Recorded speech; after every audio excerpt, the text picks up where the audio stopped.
one of the world's best caramel sauce. Oh.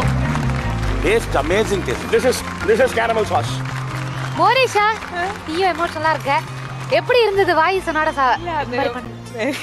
அவன் கண் கலங்குமோ கொஞ்சம் ஒரு மாதிரி கஷ்டமாயிடுச்சு. வந்தவன் இல்ல இட்ஸ் ரொம்ப நல்ல மனுஷன். அது எனக்கு வந்து கொஞ்சம் ஒரு மாதிரி எனக்கு பயமா இருந்தது. லைக் எனக்கு மூன்றாவது அவன் கை தான் டிங்கு டிங்கு இவதான் பயந்தோம். என்ன எனக்கு அதான் என்ன பயம் என்றால் மூன்றாவது டிசிஷன் சொன்னோன்னா அது எப்படி அது ரெடி பண்ண போறனா இல்லை அது என்னத்துல வர போதுன்னு தெரியாது. ஸோ உள்ளுக்கு ஒரு பயம் இருந்தது. பட் வெளில ஆட்டேன். ஏன்னா நான் வெளியிலாட்டினா இவா பயந்தோன்னு இருப்பான். பார்த்தா இவன் உண்மையாக பதற வலிக்கிட்டோன்னு எனக்கு ஒரு அந்தமா போச்சு. ஐயோ இதை எப்படி செய்ய போறேன்ட்டு. ஸோ ஒரு மாதிரி ஓவர் ஸ்ட்ரெஸ் எல்லாமே மிக்ஸ் பண்ணியிருந்தது. பட் இது எல்லாத்துக்குமே பெரிய தேங்க்ஸ் மோனிஷாக்கு. அதை விட அக்கா செருப்பு அக்காவுக்கு தான் பெரிய நன்றி.